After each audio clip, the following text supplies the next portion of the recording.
The actual Elephant Man tale is even more startling than the film depicted. When he eventually lay down, his neck was broken by the weight of his head. Dustin Hoffman was turned down despite his intense desire for the part. Even the film crew was unable to look at John Hurt because of the unsettling makeup and the illness that physicians believed he had for a century. They were totally mistaken. We're revealing all the unsettling facts that Hollywood has kept you in the dark, from the fictitious kidnapping scenario to the covert DNA testing on his bones. A babysitter was the catalyst for the Elephant Man's narrative in the most surprising way. Producer Jonathan Sanger was leaving one evening in 1978 when his babysitter said in passing that her partner had written a screenplay. He had heard that statement 100 times, just like everyone else in Hollywood. Despite his lack of interest, he accepted the screenplay and, presumably out of courtesy, stuffed it in a drawer. A year went by. Then he discovered it once more one day while tidying his desk. He read it out of curiosity. What emerged from that buried script was astonishing. It was about the life of the so-called Elephant Man, John Merrick. Sanger was immediately captivated, and a movie started to take form. He took swift action to protect the rights. This script wasn't your typical one. The Elephant Man, a book on human dignity, served as its inspiration, and the proper individuals have to support it. Mel Brooks was one of the more surprising supporters. The king of humor, indeed. Brooks, however, did not want his name to appear in the credits. He was concerned that people would anticipate jokes if they saw his name. He wanted people to take the film seriously, and he put up the money personally because he thought the narrative was so real. Additionally, he defended the film's integrity, particularly when studio executives attempted to remove the surreal opening and ending sequences. Reminding them that this was not a joint endeavor, he lashed back. Lynch had the vision. Brooks's assistant Stuart Kornfeld was the driving force behind that choice. He had noticed something odd and exceptional in a new director called David Lynch. After watching Eraserhead, Kornfeld was blown away. Even though Lynch was almost unknown in the industry, he made a strong push for Lynch to helm The Elephant Man. Lynch and Sanger clicked right away when they met. They had similar tastes, styles, and a desire to convey this narrative in a way that would leave people with lasting impressions. Kornfeld's intuition was correct. Lynch was more than simply the ideal candidate for the position. Only he had the ability to make such an odd and lovely universe come to life. Lynch, however, wasn't accessible right away. He was buried in Ronnie Rocket, his own fantasy project at the moment. No studio wanted to work on it because it was strange and crazy. He was disappointed that he couldn't get that off the ground. However, that annoyance evolved into something surprising, a readiness to adopt someone else's narrative. The same themes Lynch was examining, twisted landscapes, loneliness, physical deformity, and the surreal, were also echoed in The Elephant Man. Encountering the genuine, so he took over. Not everyone embraced it right away. Dustin Hoffman wanted to take the main role in The Elephant Man immediately following his Oscar-winning performance in Kramer vs. Kramer. Despite his best efforts, producer Jonathan Sanger rejected him for the part. Hoffman's popularity, not his skill, was the reason he didn't think he was the perfect match. Sanger was concerned that viewers would search for Dustin Hoffman behind the makeup for the whole film. He felt that the John Merrick narrative required somebody who was less well-known and could blend in entirely. At that point, for a very different actor, things began to come together. John Hurt was stranded in the midst of one of the most chaotic movie sets in Hollywood history at the same moment. He was filming Heaven's Gate, a film so problematic that it was collapsing during production. There were never-ending delays. Sometimes, for days at a time, cameras would roll and then stop. I received the invitation to play Merrick during one of those extended intervals. He managed to escape the catastrophe of Heaven's Gate, film all of his sequences for The Elephant Man, and then return immediately to Cimino's set with a little luck and smart preparation. Hurt got the part that would define his career thanks to a type of happenstance that only occurs in the movie industry. Hurt, however, nearly lost the gig. The film's director, David Lynch, had another person in mind at first. He desired Jack Nance, who starred in Eraserhead, his debut film. Lynch had faith in Nance, Lynch felt that Nance's face could convey intense emotion with hardly a word, and they shared a strong creative connection. However, when Lynch watched The Naked Civil Servant, everything was different. Hurt was stopped cold by his performance in the movie. He witnessed Hurt's transformation into a character, how he was able to transform loneliness and suffering into something lovely. Lynch had a change of heart after that one performance. At first, even Anthony Hopkins was skeptical. He was supposed to play Dr. Travis, but he was unsure of Lynch's character. Eraserhead was all he knew, and the film didn't exactly shout safe bet. Then he read the script though. Something clicked when he realized how emotionally taxing Travis's connection with Merrick was. He wasn't sure though, until he really met Lynch. Hours passed while they conversed. Lynch gave his all as he described the narrative and his vision. Hopkins was fully on board by the end of the meeting. It was as surprising to get the rest of the cast. Despite Lynch's near obscurity, big stars like John Gielgud and Wendy Hiller consented to appear in the movie. He was not well known. Despite the fact that he was not from the British theatrical industry, they were drawn to the tale and the screenplay. Lynch believed these veterans could give the film genuine depth, which is what he was looking for in performers. They had faith in the content. They also strangely trusted him. Nobody anticipated The Elephant Man's success when it was released in 1980. It was in black and white. It was about a man in ancient Victorian London who was badly malformed. Additionally, the director was a man who had previously exclusively done strange artistic pictures. However, something clicked. Despite only costing $5 million to produce, the film earned nearly $26 million in North America. As a result, it became David Lynch's biggest hit. People were captivated to its unique appearance. This movie employed grays and shadows to draw viewers into a chilly industrial environment, while the rest of Hollywood chased gaudy color blockbusters. It was authentic. Lynch became a popular director almost immediately after becoming a cult favorite. Even the movie's producer, Mel Brooks, kept his name off of the credits. He wanted no one to believe it was a joke. That was a wise move. The film was successful because no one anticipated it. Suddenly Lynch was being offered a Star Wars film. Money wasn't the only factor in the success. The movie surged through the BAFTAs in Britain. It took home the Best Film award. John Hurt was able to move people with his voice and eyes while wearing a lot of makeup, and he was awarded Best Actor.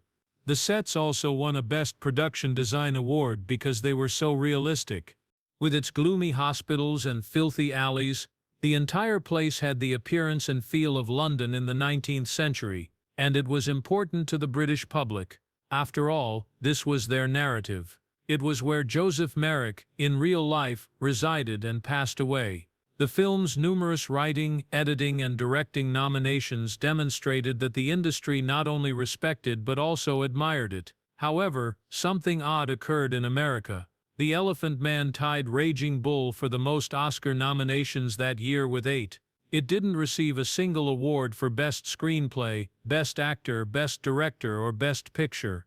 Even cosmetics, which looked like a sure thing, didn't work. People were incensed. The Academy received a letter from makeup artists requesting an honorary prize. Even if they didn't understand, the outcry sparked something even more significant. The Oscars eventually introduced a new category, Best Makeup, the following year. If The Elephant Guy hadn't been ignored, that would never have occurred. Not only did it have an emotional impact, but it also fundamentally altered the Academy. Then, 40 years later, a lovely event occurred. A brand new 4K version of the movie was released in 2020 right before the world was going to shut down due to COVID. This was a complete restoration from the original film reels, not merely a re-release.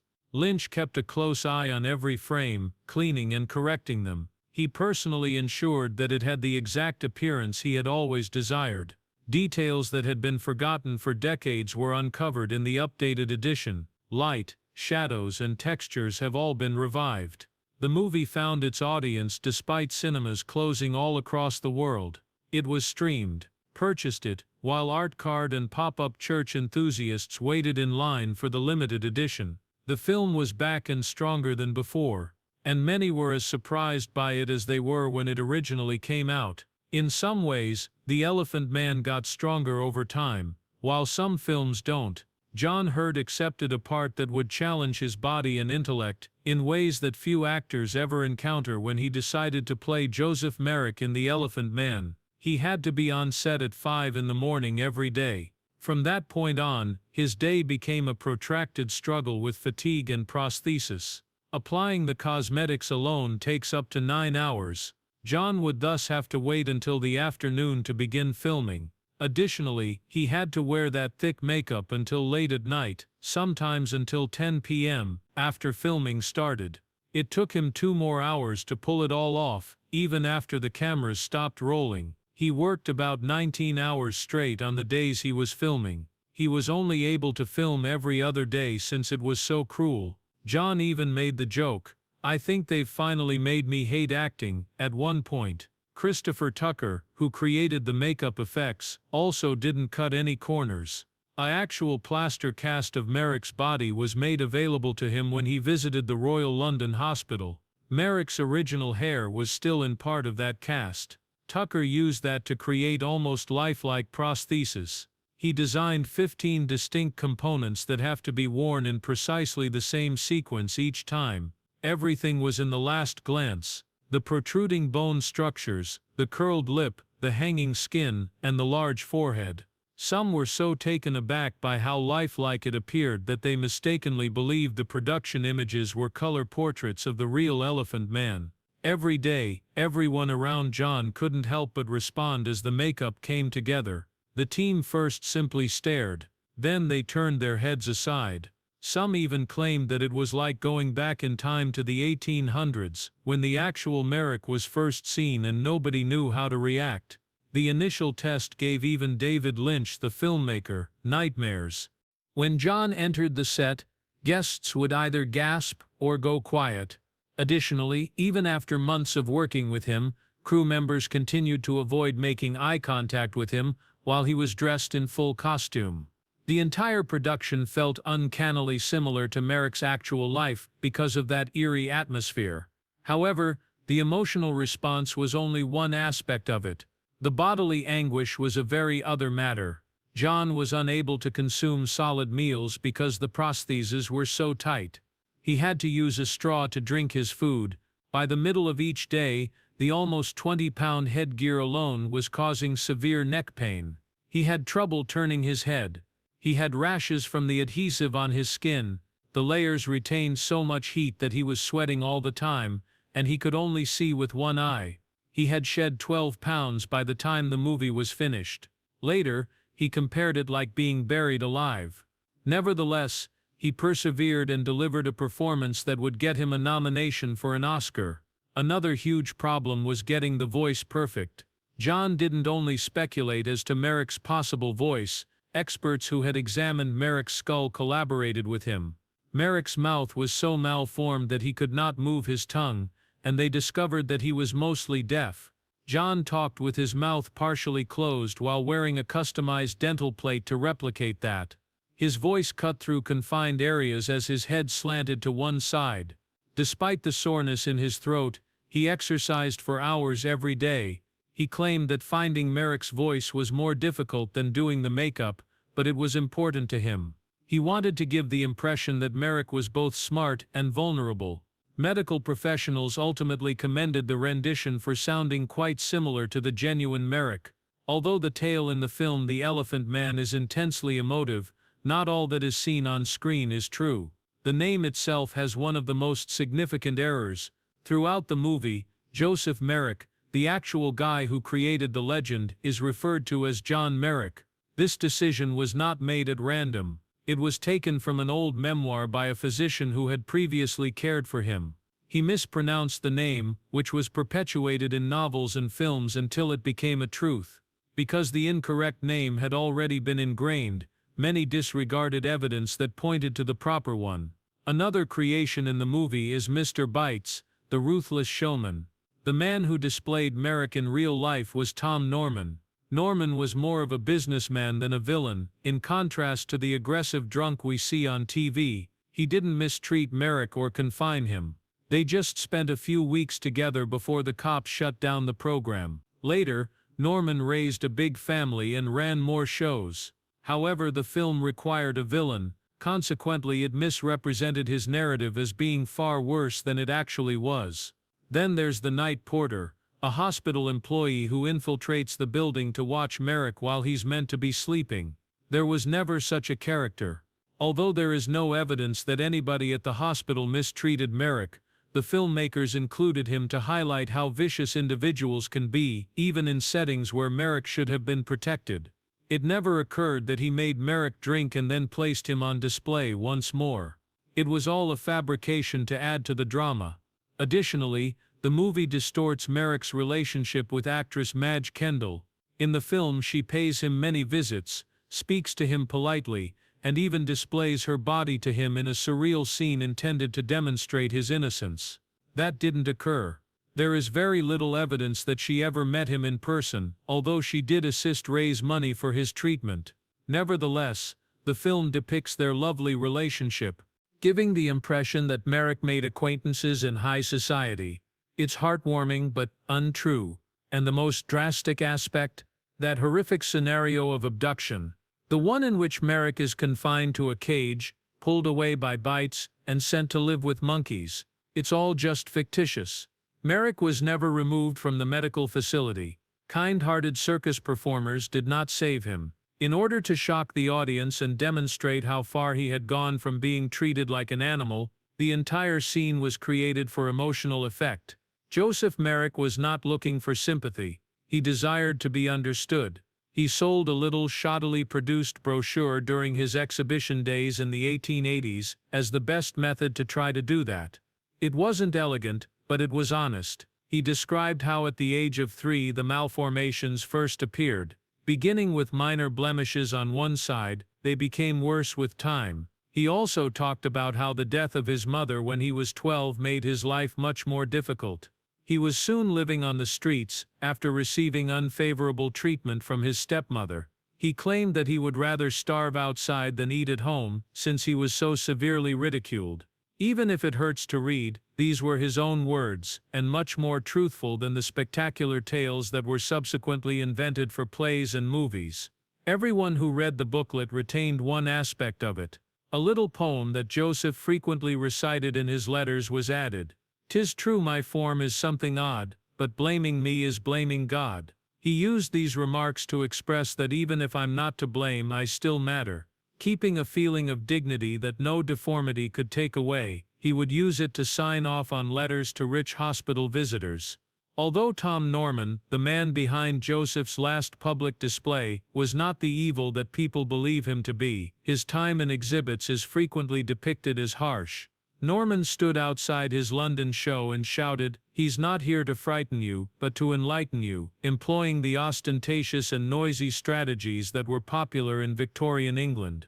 A compelling tale, in his opinion, had greater impact than the exhibit itself. Norman claimed to have helped Joseph make a living and become independent, in contrast to the previous memoir's portrayal of him as a rapacious alcoholic. They only collaborated for a few weeks before the display was taken down by the police. Norman continued his career in entertainment and eventually turned to auctioneering. He had a large family, and some of his children even went on to become doctors. His account of events presents a more nuanced human picture, and he always resisted the notion that he had mistreated Joseph. Many people were heartbroken by Joseph's sleeping habits. With a diameter of almost 91 centimeters, his head was enormous and more than half the size of a typical head. It was so heavy that it tilted backward as he tried to lie down, making breathing difficult. With his head resting on his knees and his arms wrapped snugly around his legs, he slept sitting up. He expressed his deepest desire to sleep like everyone else to Frederick Trevis, his physician. That wish ultimately cost him his life. Joseph may have believed that he could finally sleep like everyone else when he lay down in bed one day in April 1890, but his head fell backward, due to its weight, dislocating his neck and killing him instantaneously. He was just 27. According to Travis, Joseph's death was caused by his need to feel normal, even if only for a single night. Another aspect of his narrative captivated people's attention. Joseph had claimed that his mother's fear of an elephant during his pregnancy was the cause of his abnormalities, but this was untrue. The account was in line with the long-held notion that a baby's appearance might be impacted by shocks experienced during pregnancy. The notion that his ailment was caused by an elephant was dramatic, enigmatic, and ideal for a theatrical production. It made its way into plays and films, notwithstanding subsequent medical evidence that it was not feasible.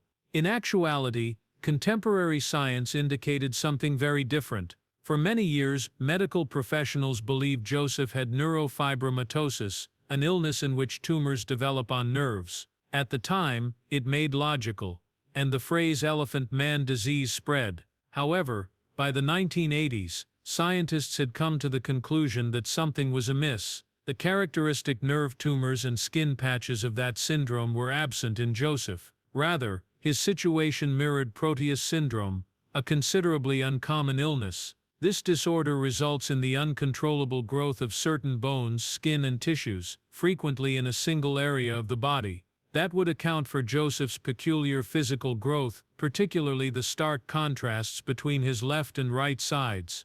Joseph was born without any defects. He appeared to be like another youngster throughout the first year and a half of his existence. Then gradually, the indicators appeared. His skin roughened, his lips swollen, and pimples began to appear. The alterations become more apparent around the age of 5. He compared his skin to that of an elephant, according to his own words. That gradual change aligns with what physicians currently understand about Proteus syndrome, which only manifests in early childhood. The fact that Joseph's health was uneven was among its most unsettling aspects. He was far more afflicted on the right side of his body than the left. His right arm was twisted, swelled, and terminated in a massive hand with sausage-thick fingers, whereas his left arm functioned nearly properly. Even his jaw and cranium had uneven growths, and his legs were not spared either. One of the most important hints for modern physicians seeking to diagnose him was this imbalance. It was consistent with Proteus syndrome, in which only certain cells exhibit aberrant growth. Science has gotten even closer to unraveling the puzzle in recent years. Researchers discovered in 2011 that a mutation in the AKT1 gene, which regulates cell growth, is the cause of Proteus syndrome. This clarifies why Joseph's illness was so severe and disorganized. His preserved skeleton was then subjected to CT scans and X-rays by medical professionals. The bone overgrowth characteristic of Proteus syndrome was evident to them. Even after more than a century, scientists are now attempting to accomplish something even more remarkable: extract DNA from Joseph's bones. If they are successful, they may be able to definitively prove what Joseph Merrick's true suffering was. It appeared that Joseph Merrick, popularly known as the Elephant Man, would finally be free of his agony when he was saved from a freak exhibition. However, the rescue wasn't as honorable as it seemed. The role of Frederick Trevis in Bernard Pomerance's well-known drama, The Doctor Who Saved Merrick, swiftly changed completely. A different sort of ringmaster. He put Merrick under a medical spotlight rather than on a public platform. To him, Merrick was more than simply a guy. He was an example. Like the crowds at carnivals, Travis showed him out to physicians and scientific groups, allowing them to stare and learn. And that power dynamic changes in the most impactful moment in the play. Travis becomes the specimen, Merrick the doctor, and the whole situation is revealed for what it really was. This was more than simply goodwill. It was exploitation under a more dignified guise. Merrick had endured terrible living circumstances under the rule of a guy named Tom Norman prior to Travis. Norman put him on exhibit in a tiny store across from the hospital in London in 1884. The property was dilapidated. In the same room where visitors paid to gaze at Merrick, he slept behind a curtain. Norman had a knack for drawing large crowds. In order to hype up what people were going to witness, he would stand outside and yell. Norman would say, "Get ready," as a half-elephant, half-man image appeared on a huge canvas outdoors. "This is going to be the most amazing human being you have ever seen." The horror and intrigue would then become clear to him when he pulled back the curtain. Even though it now offers solace to the neighborhood, The small store remains a silent reminder of the suffering that was formerly peddled there. Merrick didn't make this decision lightly. He had serious birth defects in 1862, which only became worse as he grew older. No one would hire him by the time he was a teenager. He found himself in the terrible Leicester Union workhouse, which was crowded with elderly, neglected men. The treatment was worse than the meal. Merrick was one of the youngest prisoners at 17. After making one attempt to go, he returned 2 days later. No better alternatives existed. He had had enough by 1884. He made contact with Sam Torr and requested to be displayed. His public show began with that one choice, via modest performances in the East Midlands at first, and subsequently in London. He was pushed from exhibition to show by his management, who dubbed him the Elephant Man. Nevertheless, Merrick preferred this life of looks and whispers to the loneliness and suffering of the workhouse. When the Elephant Man movie came out years later, it gave Merrick's story a new level of fame. For the first time, he was viewed as a man with ideas, feelings, and dignity, rather than as a sideshow entertainment. The movie, which starred John Hurt, touched a nerve by giving Merrick a human voice. Because of how much work the crew put into making his look come to life, the Academy Awards even created a new category for Best Makeup. However, the film wasn't without its detractors. According to some spectators, Merrick's defects were depicted so vividly that it could still be accomplishing what freak shows used to do, which was to convert suffering into spectacle. People were forced to consider how society views disability in addition to Merrick. Future movies' depictions of individuals with physical disabilities were influenced by that legacy. The Elephant Guy is mostly responsible for movies like My Left Foot and The Theory of Everything.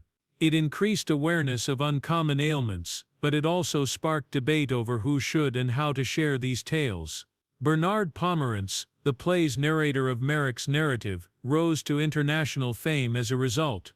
After relocating to London, where his career started, he was born in Brooklyn in 1940. None of his previous plays had the same impact as The Elephant Man, despite the fact that his early work was gritty and experimental, and that he assisted in founding a theatrical group called Foco Novo. It was an immediate smash when it debuted in 1977. It received a Tony Award by 1979, and that one play became inextricably linked to Pomerantz's name.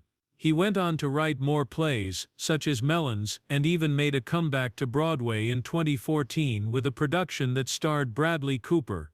Up to his passing in 2017, he continued to write poems and work on new endeavors. But the Elephant Man's shadow constantly hung over him, regardless of what else he did. It was the thing he could never fully get over, and his greatest victory.